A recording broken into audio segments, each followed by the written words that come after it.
Hello guys, അസ്സാം വലൈക്കും. അപ്പോൾ ഇന്നത്തെ എൻ്റെ വീഡിയോയിലേക്ക് എല്ലാവർക്കും സ്വാഗതം. ഇത് എൻ്റെ വീട്ടിൽ തന്നെ ഉണ്ടായിട്ടുള്ള മുരിങ്ങൻ്റെ ഇലയാണ് കേട്ടോ. അപ്പോൾ ഇന്ന് ഇത് വെച്ചിട്ടാട്ടോ ഉച്ചത്തേക്കുള്ള ഉപ്പേരി റെഡിയാക്കുന്നത്. ഓരോ തണ്ടിലും നല്ല ഇലകളൊക്കെ ഉണ്ടോ നോക്കിയിട്ടാട്ടോ ഓരോന്ന് ചെയ്യുന്നത്. കാരണം പുഴുക്കളൊക്കെ ഉണ്ടായതുകൊണ്ട് അപ്പോൾ അതൊക്കെ ശ്രദ്ധിച്ചുകൊണ്ടാട്ടോ ഓരോന്ന് ചെയ്യുന്നത്.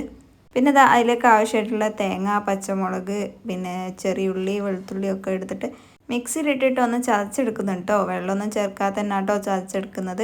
അതൊക്കെ ചതച്ച് വെച്ചാൽ ഇത് റെഡിയാക്കാൻ വേണ്ടി പോവുകയാണ്. ചീഞ്ചട്ടിലേക്ക് ഞാൻ വെളിച്ചെണ്ണ ഒഴിക്കുന്നുണ്ട്. അത്യാവശ്യം കടുകൊക്കെ പൊട്ടാനുള്ള രീതിയിലുള്ള വെളിച്ചെണ്ണ മാത്രമേ കേട്ടോ ഒഴിച്ചിട്ടുള്ളൂ. പിന്നെ ആവശ്യത്തിനുള്ള കടുകൊക്കെ ഇട്ട് അതിലേക്ക് നേരത്തെ ചതച്ച് വെച്ചിട്ടുള്ള തേങ്ങ കേട്ടോ ഇതിടുന്നത്. ആ തേങ്ങ ഇട്ട് കുറച്ചൊന്ന് വഴറ്റിയെടുക്കണേ.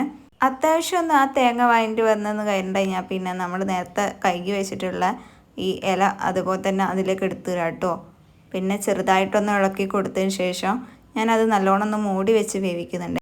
ഇത് ഒരുപാടായിട്ട് തോന്നിയിട്ടുണ്ടെങ്കിലും അത് വെന്ത് കഴിയുമ്പോൾ അത്യാവശ്യം കുറഞ്ഞ ക്വാണ്ടിറ്റി തന്നെ ഇത് ഉണ്ടാവുള്ളൂ കേട്ടോ. ഇത്ര എളുപ്പത്തിൽ തന്നെ നമുക്കിതാ ഈ ഒരു മുരിങ്ങൻ്റെ ഉപ്പേരി നമുക്ക് തയ്യാറാക്കാൻ വേണ്ടി പറ്റും. ഞാനതിലേക്ക് ആവശ്യത്തിന് ഉപ്പൊക്കെ ചേർത്തിട്ടുണ്ട്. അത് വീഡിയോ എടുക്കാൻ മറന്നു പോയതാണ്. അപ്പോൾ ഇന്ന് ഉച്ചത്തേക്കുള്ള ഉപ്പേരിയൊക്കെ റെഡി ആയിട്ടോ. അപ്പോൾ ഇന്നത്തെ എൻ്റെ വീഡിയോ ഇഷ്ടപ്പെട്ടാൽ ലൈക്ക് ചെയ്യുക, ഷെയർ ചെയ്യുക, സബ്സ്ക്രൈബ് ചെയ്യുക.